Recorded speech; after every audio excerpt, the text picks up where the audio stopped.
Hello mga mami! Another day, another mini vlog.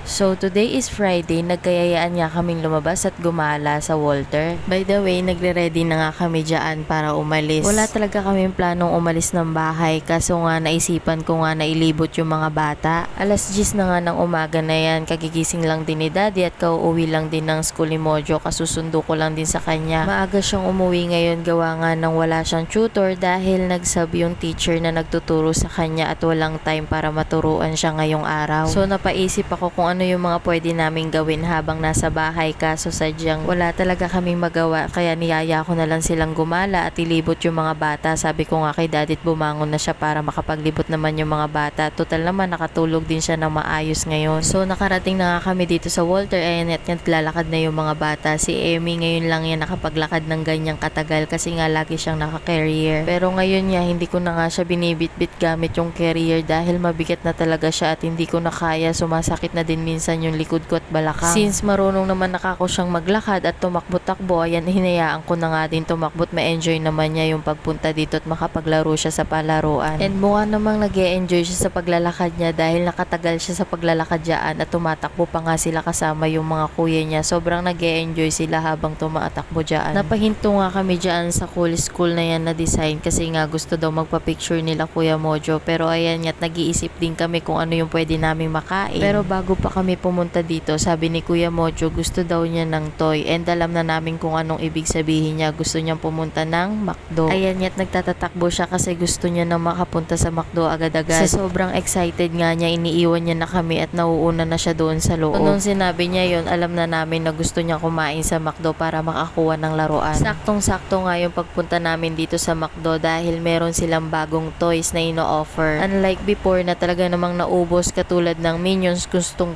magkaroon ng ganun ni Kuya Mojo kaso wala kami magawa kasi naubos na nga. Kaya ayan, kung makikita nyo si Mojo at si Kuya Tor, sobrang tuwan-tuwa sila kasi meron silang bagong toy and galing sa McDo. Si Mojo, simula nung baby siya, lagi siyang may bagong toy kapag ka may bagong labas ng McDo. Gawa nga na mahilig ako kumain sa McDo at si Patrick. Sa totoo lang, nung hindi pa siya pinapanganak, marami na talaga siyang laruan na galing sa McDo dahil itinatabi ko nga para sa kanila kapag ka lumabas sila, ayan, may malalaro nga sila. And hanggang ngayon, yung mga toys na meron sila, nalalaro pa rin nila at talaga namang matibay kapag galing talaga sa McDo. Kaya fan talaga kami ng mga laruan sa McDo. Pero alam mo kung ano yung nakakatuwa ngayon kapag ka may bagong laruan yung McDo at nakita ni Kuya Mojo sa TV or sa YouTube. And sobrang na-excite siya at gusto niyang ipakita sa akin at gusto niya nang makuha yun. At sa sobrang pagka-excite nga nila, gusto nilang ipakita sa amin at gusto na nilang makuha agad. Syempre masaya ako kapag ka ganun na may gusto sila at gusto nila makuha. And lalo na kung kaya naman naming ibigay sa kanila, syempre mas masaya kami kapag ka masaya sila. So ayan, naglalaro na nga din sila dyan. Gusto na nila dikitan ng sticker habang naghihintay nga kami kay Daddy. Yan ang ginagawa nila. And naka-order na nga si Daddy at nakaupo na nga siya dyan at ayan nga tinutulungan niya yung mga bata na magdikit ng mga sticker sa kanilang mga skateboard. By the way mga mi, ang bago nilang laruan ngayon ay skateboard at scooter. Magaganda talaga yung mga laruan sa McDo kahit talaga noon pa man. Sobrang gaganda nito kahit nung bata pa ako. Kaya kahit ngayon na naglalaro yung mga anak ko ng ganyan, naaalala ko yun nung bata ako. Lagi akong binibilan ng nanay ko ng laruan dyan. Kaya hindi ko rin masisisi na sobrang excited yung mga anak ko na makakuha ng laruan dyan sa McDo kasi sobrang magaganda naman din talaga. And I know the feeling kapag ka nakakuha ka ng laruan galing sa McDo. Sobrang masaya naman talaga sa feeling. Habang naghihintay nga kami ng order namin, ayan nga yung ginagawa ni Kuya Mojo at ni Kuya Tor. Nagdidikit sila ng mga sticker sa kanilang mga skateboards. Sobrang natutuwa talaga ako sa mga reaksyon nila dito. Kaya talagang hindi ko to makakalimutan kapag ka may ganito silang moment na nakakakuha sila ng mga toys galing sa McDo. So dumating na nga yung order namin. Ayat nga tinawag na si Daddy at nakuha na nga din niya. So burger talaga yung ino-order namin kapag ka bumibili kami ng mga Happy Meal. Kaso walang available na burger kaya ganyan na lang yung binili ni Daddy para makakuha sila ng mga laruan nila. Pero syempre medyo struggle lang kapag ka kumakain kami sa labas kasi medyo makukulit sila at malilikot lalo na si Emmy ngayon. Sa totoo lang, tuwing lumalabas kami, hindi talaga kami nakakakain ni Patrick na maayos. Pero syempre, masaya kami nakasama sila kapag lumalabas kami. Pagkatapos nga namin kumain na yan nga't papunta na nga rin kami sa palaruan. Ito nga si Kuya Mojo, hindi talaga iniwan yung orange juice dahil gusto nga daw niya yan. And bago pa nga lang din kami pumunta dyan, sabi nga niya gusto rin daw niya ng orange juice galing sa McDo. Kaya doon kami dumiretso. So naglalakad na nga kami dyan papunta sa palaruan. At ayan nga't medyo excited na nga rin yung mga bata. At pagkabili nga rin namin ng token, sumakay na nga din agad sila dyan sa mga rides. At habang nandito nga kami, ayan nga lang yung ginagawa nila kundi sumakay sa mga rides at maglaro lang.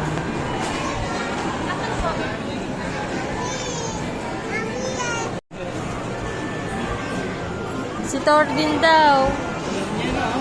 Si Tordin daw.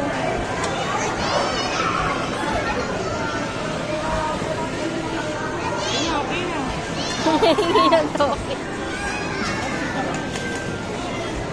And the place of one, sana for the mga paglalakad.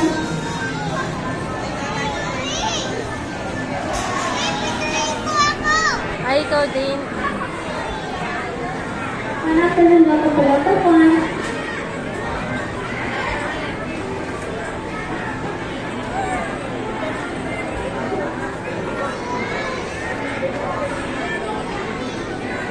And the place of one.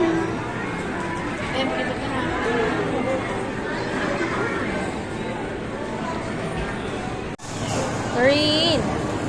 Happy?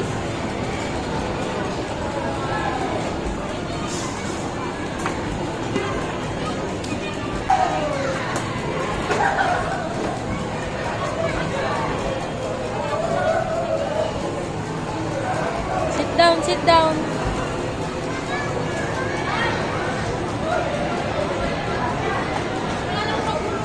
Hindi niya alam po anong nagawa mo na? Baka malaglag ka naman. Ay, yung gulong. Tinitingnan niya paano sa umaandar.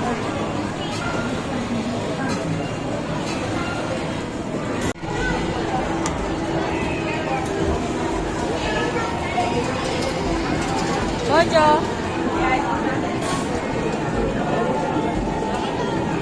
Ano? Nakakuha kayo? Mommy, put me! Hindi kita kaya buhatin, anak. Ang laki mo na. No, no, no, no. Ito kinukuha nila.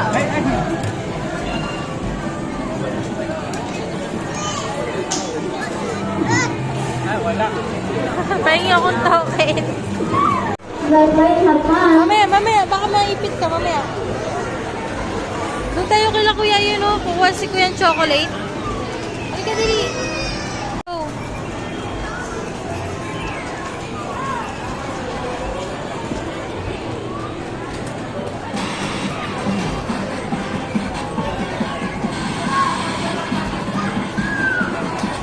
Tagal lumandar, ah.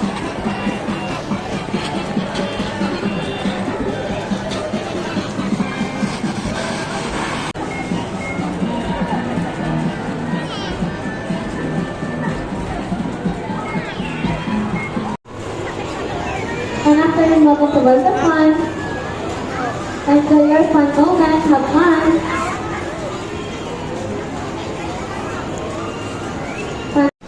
Okay, go. Laro lang. Ito'y dalawa, oh. Give you what? Si Tor, kanina pa dito, paikot-ikot. Ay, wow!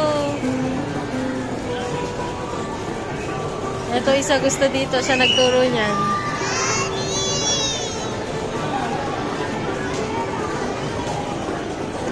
Hindi ako naman maglalaro. Paying token.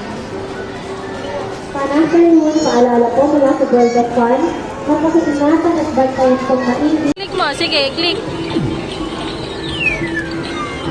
Ah! One more. One more. You have one more.